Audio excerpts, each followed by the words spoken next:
What's going on? It's Snoop, and I'm here to announce that the new Happy Dad and Death Row Records flavor is grape. And now, it's officially in stores. I chose the flavor, and the team at Happy Dad, they spent months perfecting it. And it's my new favorite drink. If you're chilling at home or turning up at the club, make sure you do it right with the Happy Dad and Death Row Grape. Call your local liquor stores and see who has it. It's everywhere now. You can also order it on GoPuff app, Instacart, and Drizzly in some areas. You gotta be 21 and over and drink responsibly. And also, look out for the official Death Row and Happy Dad merch collaboration. Please believe it when I tell you this.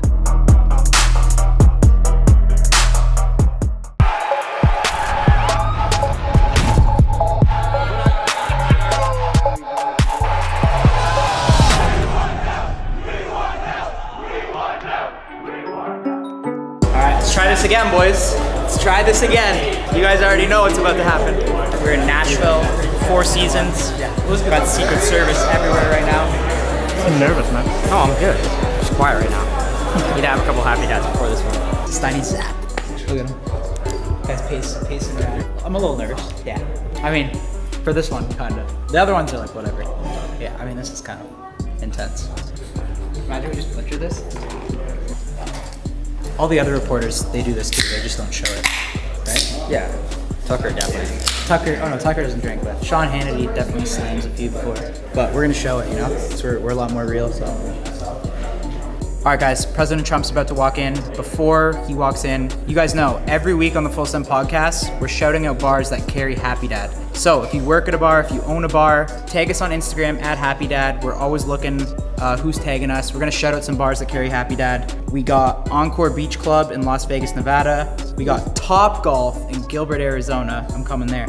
We got Komodo in Dallas and Miami. We got Bottled Blonde in Scottsdale, Dallas, Fort Worth, Miami, Houston. Shout out the Bottled Blonde boys. So yeah, tag us on Instagram at Happy Dad. We're looking out for that every single week if you want to shout it on the Full Send podcast. I think Trump's about to walk in, so we gotta go, boys. Oh, they're not gonna cut you again. They're not gonna cut you again. They don't have the courage to do that. Coming to the speech, I'm making a speech in a little while. Are you? As soon as I'm finished with you. Oh my God, we have to go for sure. Then the easy work starts. Exactly. The speech. No, we were saying last time we had you on, it's a great honor to have you back. We really That's appreciate it. Last time we had you on, it was our biggest episode ever, obviously. 7 million views in 24 hours. It was crushing, going viral.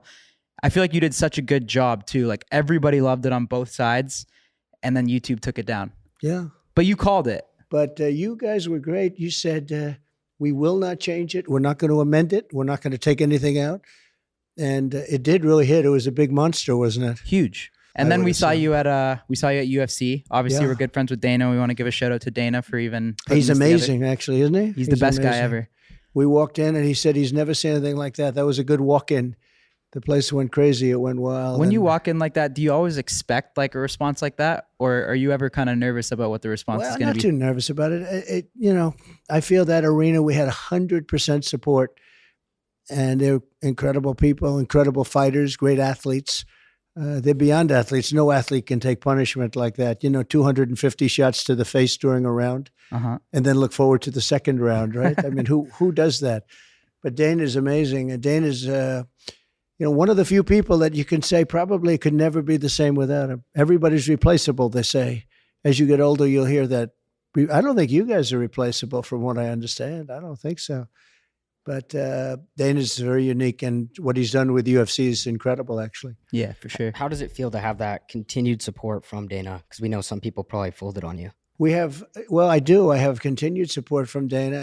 And, Dana's a tough guy, and he's a smart guy, and he's a loyal person. And I helped Dana at the very beginning when nobody wanted to put UFC on, and I had places that were able to do it, and I did it. And I actually went to the first fight ever, and I said, wow, this is unbelievable. And I think we did five of them at the beginning, and then it started catching on. And Dana remembers that. A lot of people don't remember, like you endorse a politician and they forget all of a sudden if it's convenient for them. So, but a lot of people don't. Dana's a very loyal person, and he's a good friend of mine. But when we saw you at UFC too, Dana told us you were coming. We got really excited. And I asked you, I was like, Mr. Trump, do you want to come on the Full Send podcast again? I feel like it's such good timing right now. Like, I don't know, personally, me, I'm watching everything going on here and also abroad around the world. And I just feel like it's such a good time to have you on to speak. Cause like, Great. I don't care what anyone says. Like, I don't care about the backlash. Like, I feel like we need you back right now. Like, we need you back in office. And like, I feel like if people have anything against you, they got to put it aside. Cause like, I feel like you're the only one right now that can really fix the problems here and abroad. Well, it's really nice that you say that. I appreciate it. I know you come from both sides of it, right? You know, you have A little bit. You have the little bit left side and you have the little bit right side, and sometimes the strong right side, because we have to take care of our country. But we've never, as a country, been in the danger that we're in right now. You have other countries, and in particular Russia, but other countries talking the N word, which is the nuclear word in this case, and you can't use that term. You can't use. Because there's two N words, right? There are two N words, right? There's Which two one's N-words. worse? They're both real bad, but you can't use the nuclear word. You just can't do it. And if you do it, nobody used it during my term because it's so devastating. It's so horrible. If you look at the power of weaponry, the power of nuclear weapons, and all of a sudden now everybody's using it. It's like become just a common part of every speech. And that leads to very bad things. Our country has never been in the danger it's been in. We don't have ammunition. I don't know if you know that. You've been reading. You guys really keep up on it, but we have very little ammunition. I gave them a brand new, beautiful military loaded up with ammunition, and we've given much of the ammunition away to Ukraine and other places. And we're very vulnerable right now. We're very vulnerable. And now on top of everything else, we're supposed to go over to Taiwan and help them. You know, at some point, we're going to have to defend ourselves, and we're going to have to make sure that things are going along. You never heard of a problem with Taiwan, and you never heard of a problem with Ukraine just 3 years ago. Mm-hmm. It's like incredible to see this happening. Putin would have never, ever in a million years gone into Ukraine. And President Xi of China would have never, ever. He never talked about it. He wouldn't have done it. And I had conversations with both of them about those subjects, Taiwan and Ukraine, respectively. And I will tell you, there was no way they would have done Taiwan or Ukraine. This wouldn't have happened. And now it's almost happening routinely. I think what happened that was so bad was Afghanistan, not the withdrawal, because I had it down to 2,500 troops. We were going to keep Bagram, the big Air Force base, because it's, as you know, you've heard me say it, it's 1 hour away from where China makes its nuclear weapons. That's a big deal. No, that's a big deal. And I didn't need it. We didn't need it for. And we gave that up. We gave it up. We gave it up. We surrendered. And this is one of the biggest bases anywhere in the world. We just walked. You know who's occupying it very shortly? China. China's taking it over slowly but surely. And they're going to be occupying the whole thing, Bagram. And the way we left Afghanistan was, I think, the most embarrassing moment in the history of our country. And I think that when Putin and Xi and others saw that, they said, we're incompetent. We don't know what we're doing. Mm-hmm. We don't know what we're doing. And I think that emboldened him to go and do the Ukraine thing. And what a mess. But that country is being obliterated. What's so strategic about Taiwan? Well, why are we? It's 90% of the chips. You know about chips better than most people. Yeah, you deal in chips, but 90% of the chips and the toughest ones, the most intricate ones, they're made in. And you know, look, they took a lot of business away from us. In all fairness, I do ask. They make tremendous amounts of money in Taiwan, and I do say, well, if we're going to defend a country, aren't we supposed to be at least partially reimbursed? Yeah. Because they did take our chip industry, much of it, almost all of it. And they now they make approximately 90% of the world's chips. So that's a big thing, because you start throwing bombs in there and start blowing up those factories and labs where they make the chips. That's going to be a big world problem. There are a lot of problems, but you know, the United States cannot do everything. And we're in a very bad position. We're in a very vulnerable position because they've given so much, so fast to Ukraine that we are We're in a very bad defensive position. We have to build up our ammunition. Who would think that we were loaded to the gills with ammunition and everything, and we've given up so much. And now on top of it, we're supposed to go 9,000 miles away. We're 9,000 miles away from, as you know, from Taiwan, 9,000, and they're 90 miles away. This is little difference. And with that being said, we want to help people out. We want to have freedom. But, in many ways, we're no longer a democracy. When you look at what's happening in this, they've weaponized our justice system. They've done things that were unthinkable. I say we don't have a free press. Look what happened to our show the last time we did a show. Mm-hmm. You had the biggest show, you had the biggest hits, you were setting records, and they took you down. And we were wondering why us, because you have other stuff on YouTube, press, right? But you have like Fox News interviews. I do. We feel like we were targeted for that. Well, I think they targeted because it was a certain point in time, but they'll probably do it again. Let's see. Will they take this show down? Maybe, then maybe. But I love that you stuck to your guns. You said we will not change it. I think you could have probably taken certain of the things that I said and that we said together out. But you stuck, so now we'll give it another shot. No, we couldn't. This will be a big show. This will be even bigger. Of course. This will be bigger. You know why? Because we're all hotter now than we were a year ago.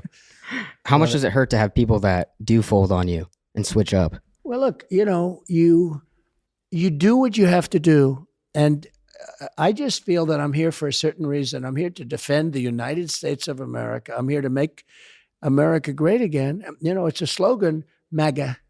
It's become there's probably never been a slogan like it politically in this country, definitely, maybe in the world, maybe in the history of the world, but it's make America great again. And we have to put America first. Another one that came out, America first. We never put America first. We have politicians that put America last. I think Biden puts America last. It's a real problem. What do you think? Because it seems like now that the country's more divided than it's ever been. So what would be steps to unify? I think Biden is a tremendous divisive factor. He's a divider. Yeah. Yeah. No, he's a divider. It's, he came in the basis from his basement saying that, going to bring the country together. Or his people wrote lines, they're going to bring the country together. No, I think the country is more divided now than it's ever been. I've never seen anything like it. I thought Obama was a big divider too, but I think this is worse. Do you think that you could unify the country? I think I can. So I tell this story when we were really rocking and rolling before COVID came in, the China virus, a gift from China. We were doing so well. We had the number one in history number of jobs. To this date, we've never had anything like it. Everybody was doing well. African Americans, Hispanic Americans, Asian Americans, women, men, MIT graduates, Harvard graduates, Wharton graduates, people that didn't go to high school. Everybody, every single group was doing better than they've ever done. And the country was doing the best. It was the greatest our country has ever been. China was going to supposedly for 20 years, they were going to take over. In 2018, 2019, China would become the number one country with the economy. It wasn't happening. I was absolutely destroying them. I was charging China massive tariffs. We were taking in hundreds of billions of dollars from China. No president took in 10 cents, and I was taking in hundreds of billions of dollars. And an amazing thing happened. I was getting calls from people that were radical left or Democrats, but Democrats with a strong lean to the left. And they wanted to get together. They wanted to talk. They were coming. I'm telling you, had COVID not come in, we would have had a unified country. I was getting calls from people that wanted to meet, wanted to talk, wanted to almost make peace because we were doing so well. It was success. Success was bringing us together. And I was never a strong believer that this would happen, but the success of our country did the best it ever did in history. I mean, far better than it does now. Now we have massive inflation. We have tremendous problems. I mean, supply chain problem. We have every problem you can have. Everything was perfect. We had the perfect mix of everything. And I was getting calls from people that I would never have gotten calls from. And they wanted to get together. And I'm telling you, our nation was coming together. So the answer is yes. I think success can bring us together. And I think we can have success. We have to have energy. You know, energy is a thing that caused inflation. When they closed up the energy, the cost of energy, the cost of a tank of gasoline, it went up to $5, $6, $7, $8 in some places. And it's still very high. And if you bring down the cost of energy and if you do some very basic things, Get rid of the windmills. the windmills. That's why I didn't go to Coachella this year, they're because so when you drive to horrible. Palm Springs, you got to see all the windmills. And ever since you said that, Looks like it just a pisses me junkyard. off when I see all the windmills. How about the old ones that are sitting there rusting and nobody wants to take them down? And they say you can't put the blades underground because it would be very bad. It's a type of fiber and you can't bury it because it'll be bad for the environment if you bury it. So what are you going to do with it? Throw it up in the air? You look at certain areas around Coachella. You look at some of those areas where you have those abandoned wind farms. They look like junkyards. And remember, those windmills, many of them are very bad looking to start off. Some have a better design, but they start to rust, they start to rot. And in a certain number of years, they get abandoned. And they say, let's go to another location. No, it's like it's a very, very expensive form of energy. And solar is not powerful enough. If you look at solar, but it's just not big enough. And here we're sitting on the greatest amount of liquid gold, oil and gas anywhere in the world. And we have it. And we're going to Venezuela now to get it. We're going all over and we have it. We're sitting on it. And now they want to make all electric cars where the batteries are made exclusively by minerals and other things that are in China and other places that China, like the Congo, that China sort of controls, okay? And almost nothing comes out of the United States. It's almost as if they truly hate our country. Look, they're not stupid because they cheat on elections so well, they can't be stupid. I really believe they must hate our country.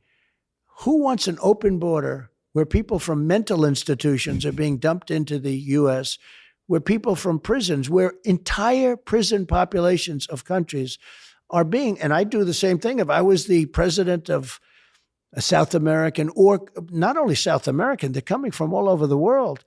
They're dumping their prison population into the United States of America. They're dumping their people from mental institutions and words that aren't used anymore. Insane asylum. Did you ever hear? You're too young. That's where Silence of the Lamb. Of course. That's where Silence of the Lamb happens to be. What's his name? Represented. But insane asylums. These are seriously sick. They are being dumped into the United States of America, these people. There was an article I read not so long ago about a man who worked in a mental institution in South America. And he said, I work 24 hours. I have nothing to do anymore because our people that are here have all been brought to America. They've been dumped into the borders of these open borders.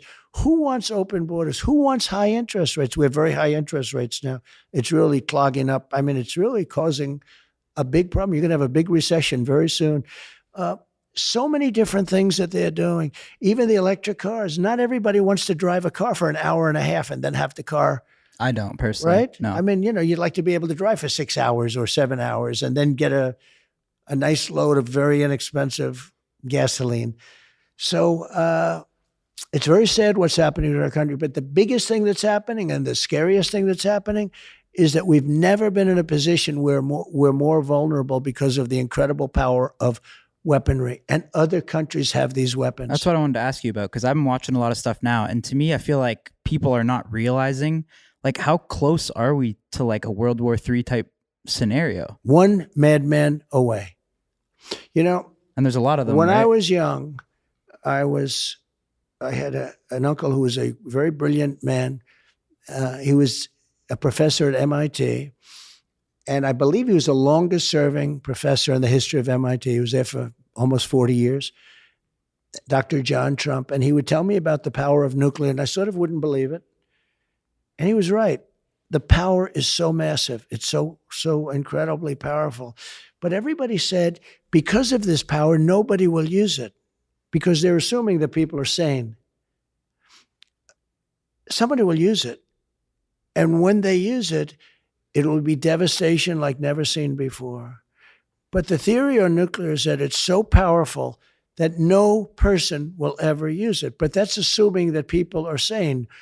or it's assuming that people win wars because, you're not going to use it. But if you're going to lose a war, you'll say, hey, we're losing the war. If we use nuclear, that makes up for a lot of loss. That's will happen. And so it's very dangerous. But the theory was that nobody would ever use it because of the power, because of the destructive capability of nuclear. And the fact is that there are people out there right now, there are countries out there right now, the leaders and the leadership, and I know a lot of them, they would use it. If forced, they would use it. And once it gets used, the world as you know it will end. And when I see these people talking about global warming, where the ocean will rise by 1/100th of an inch over the next 350 years, where it's going to get a little bit warmer or a little bit cooler. They don't know. They talked. We used to be global warming. They don't talk about it as much, though. No, they don't talk. No, they Al call Gore it, went into hiding or something. well, no, now they call it climate change because they said it's going to get warmer. It was getting colder. Then it was going to get colder. It's getting warmer. They used to say global cooling because they thought the world was going to freeze. That was in the 1920s. They had a thing, global cooling. Then it went to global warming, but that wasn't working. So now they go to climate change because that covers everything. But your real global warming would be nuclear global warming. That's a warming that will take seconds. And that's a warming that will melt granite. You know what granite is? It's a very powerful, very hard stone. If you take a look at Hiroshima, or Hiroshima, as a lot of people call it, Nagasaki, where they used nuclear in a very primitive form, it actually took granite, large areas of granite, and melted it. And now it's like an ice skating rink. It melted into virtual water. And now when it hardened, it was absolutely stone cold level. It melted granite. You could hit granite with a blowtorch and it won't even do anything to it. So you're talking about a level of power, a level of heat, a level of destruction. Nobody talks about that. They talk about global warming. It's sick. And we have to get rid of nuclear weapons. One of the things I was going to do and I would have done is the denuking of everything, the denuclearization of everything, because you have to take them away. You have to get rid of and Russia would have done it and China would have done it. I used to talk to Putin about it. He loved the idea of doing it. So what, we would have taken away nukes and they would have as well? Where you denuclearize, where you actually get rid of nuclear weapons. They're too destructive. They're so bad. They're so dangerous. A World War III will be many, many, many times greater than World War I or World War II because of the weaponry. You're not going to have army tanks going around shooting each other. You may have that too, but ultimately that won't matter. And we really, when I was doing Tucker Carlson the other night, we were talking about it. And great guy. He is a great guy. And we had a really good show. We talked a lot about it. And he said, that's right. What's worse? And this could take place in seconds. This isn't in 300 years from now. And the radical left never likes talking about it, and they should talk about it. And other countries know exactly what I'm talking about, and they would get rid of a lot of their nuclear weapons or their nuclear weapons. You have to do it. It's a level of danger that the world has never seen before, and people don't talk about it. Do you think that based off your relationship with Putin, that you could convince him to withdraw from Ukraine? He would have never gone into, we used to talk about it. He was always, look, he's in love with Ukraine. He considers it a part of Mother Russia and all. But there's zero chance he would have, I told him, not going to happen. It's not going to happen. Don't forget, I'm the one that said you can't have a pipeline. And he was okay with that. And then Biden came in and approved the pipeline. It's called Nord Stream 2. You never heard of Nord Stream 2 until I came along. Building a pipeline to Germany and all of Europe. And I said to Germany, why would you do this? If you ever ended up in a war with Russia, I will hereby give you the great white flag of surrender because that's what you need. You're going to surrender. They're going to do 80% of their energy through Russia, who they've fought wars with over many years, but they fought many wars. And I said, you can't do that.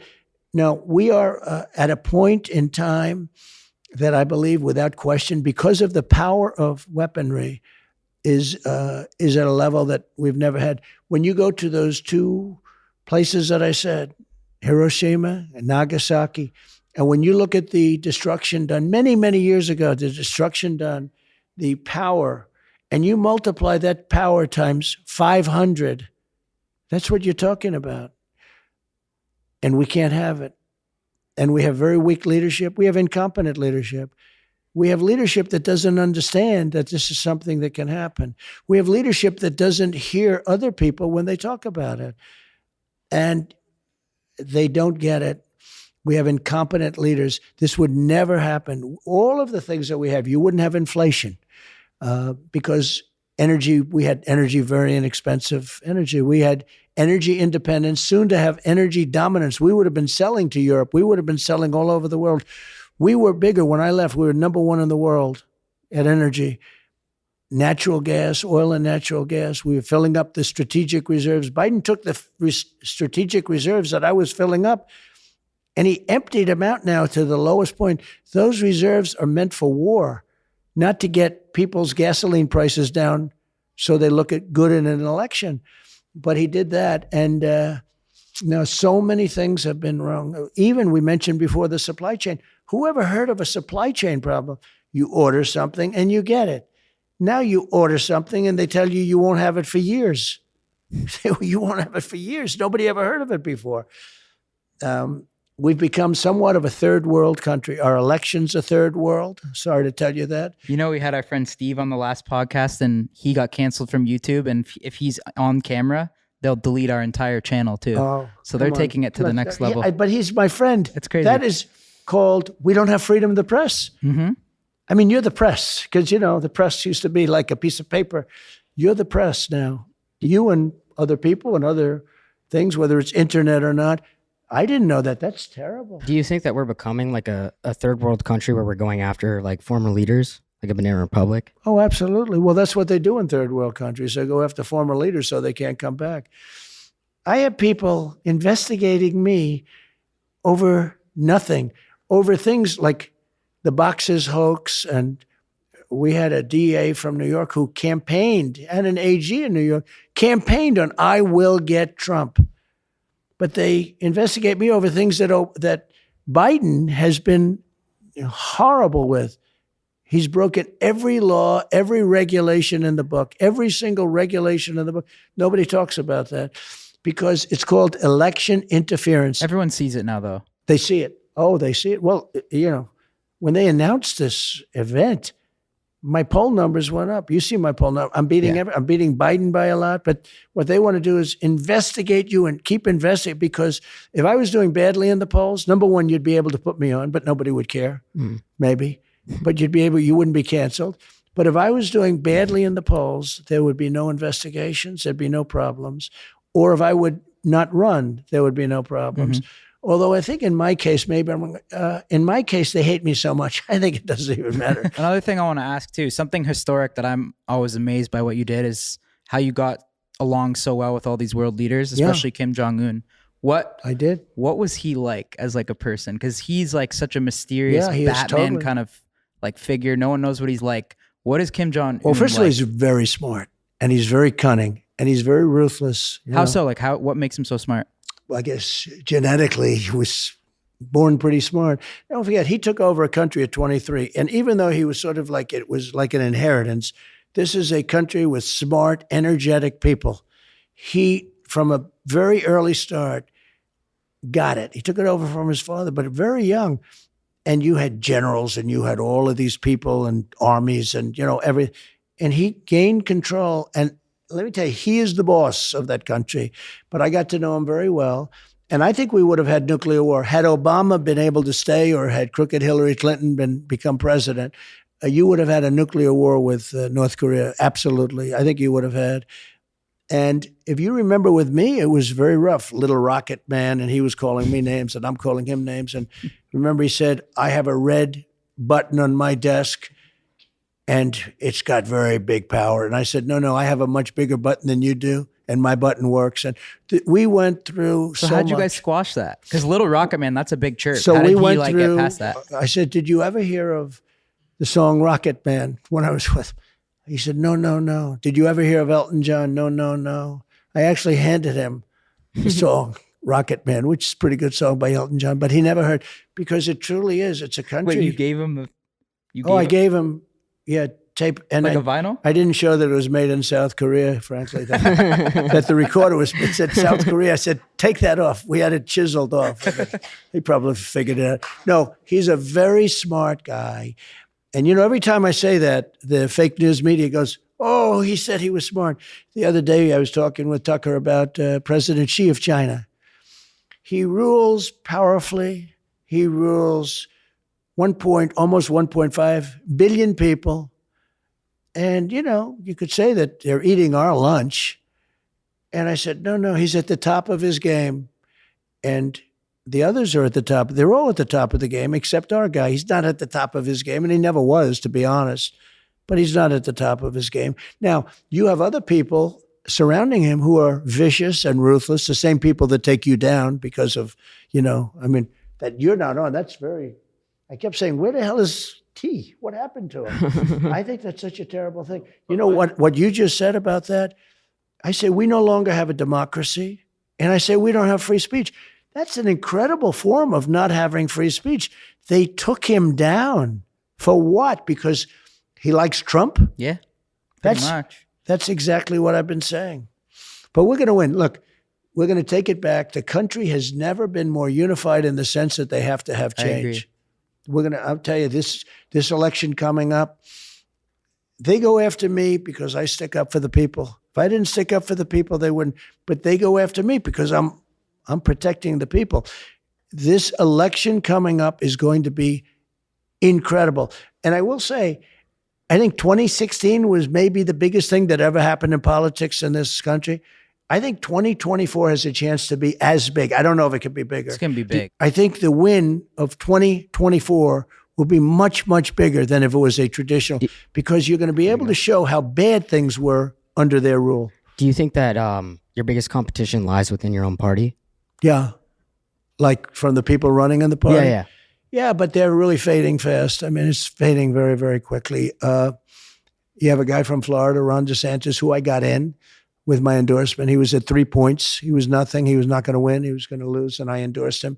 And then when they asked him not only there, then I got him through the general election. He was running against somebody who at the time was considered very good as a politician. And then when they asked him a few years later, are you going to run against the president? He said, I have no comment. I said, that's not supposed to happen. He was dead politically. I endorsed him and saved him. Had I endorsed, he was losing by like 25, 30 points very shortly before the election. When I endorsed him, he went like a rocket ship. Like you love that song, like huh? Rocket Man.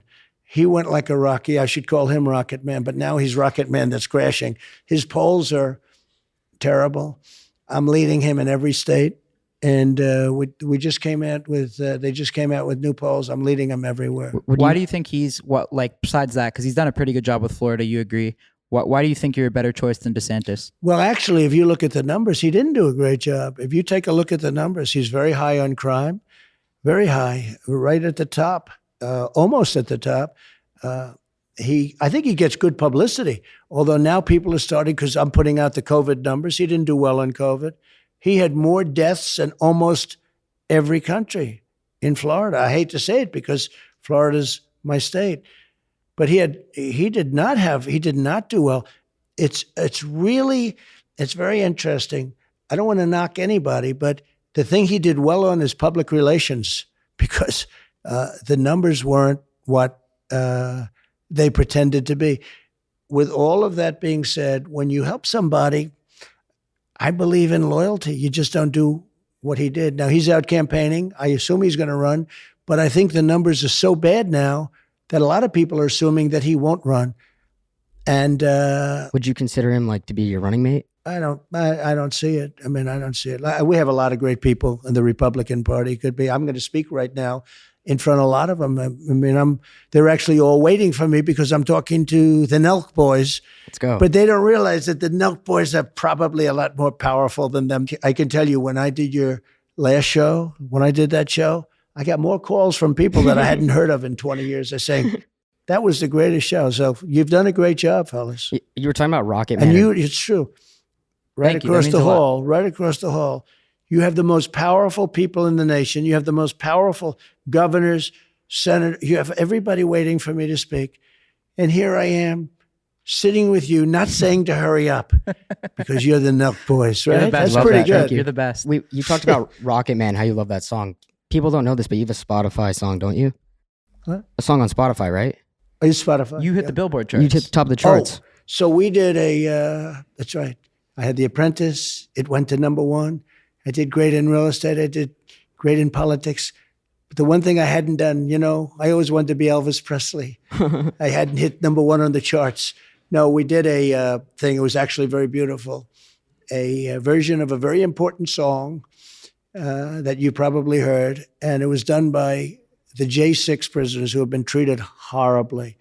When you see the way Antifa got treated and so many others that did such destruction and caused death, and these people were treated horribly, and they asked would I do a voiceover. I did basically a voiceover of the song. And it went to #1 on Billboard, on iTunes. These are names I never even heard of 3 weeks ago. But iTunes, #1, Billboard, #1. Billboard's like a big deal because that's sort of like Oh, yeah. you would tell me.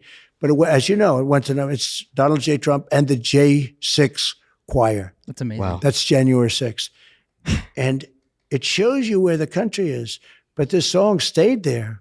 And then interestingly, it was taken down by a group because they wanted to try and kill it because they hated that it was #1.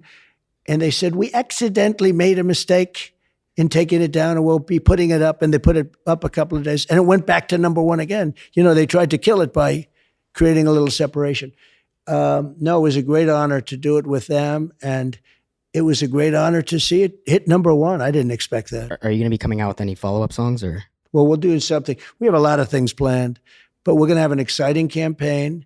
We have rallies planned all over the country and they're going to be massive rallies. I don't know. You guys We'd love maybe, to come. We'd love to Well, come. we'll have you at the rallies. We'll be there. You guys may be able to do bigger rallies than me, but I'm not sure about that. No, But definitely not. We'll get there one day. You could do big We'll rallies. get there one day. Give You're us going to 20 be years or there. something. You'll be there. No, I'm impressed. I'm impressed by what you've done. Awesome. Well, we were thinking we want to end off with a little rapid fire. We have a couple names. You say one word about them. Go ahead. Which one do you Elon like? Musk. One word. One word, smart. Joe Biden. Dumb. No. Kim Jong-un. Interesting. Very interesting. O.J. Simpson, which we had on this podcast. Well, I knew actually. O.J. very well. I knew him very well. I better not get into it. I knew O.J. so well. Cheater on the golf course. No, I don't think he cheats. But I'd say golf. I mean, he loves playing golf. I just say golf because I want to be very nice. That was a terrible situation. Kim Kardashian. Disingenuous. Justin Trudeau. See, I help. I'm from Canada, by the way, too. Extraordinarily liberal, as it turned out. I never like one word because you really need more than one word to define people. But it's already much different than people thought. I had a pretty good relationship with him, but much different. I've had better relationships with some. Liberal. Ice Spice.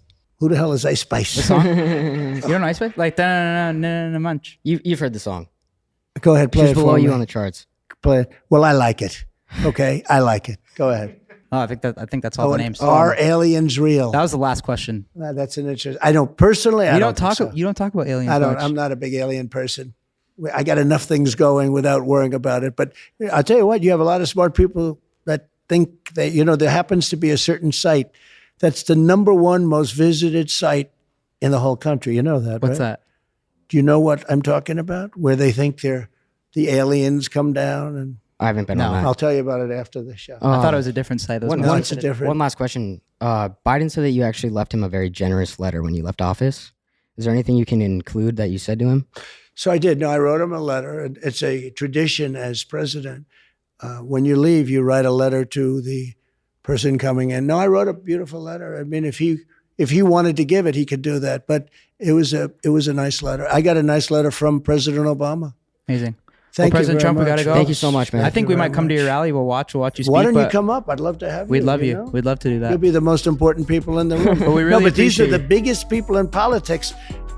You have no idea how late I am, and I didn't rush you. Thank you right? so much. We appreciate you. it. Crazy! Let's go. You guys better drop a thumbs up. If you're watching this on YouTube before it gets deleted, drop a thumbs up. Drop a comment. Full Send Podcast. No one's doing it like us. No competition, straight up. Shout out crazy. Yo, boys, if you guys want to hear the uncensored version of this podcast, we put it on Twitter, Spotify, and Rumble.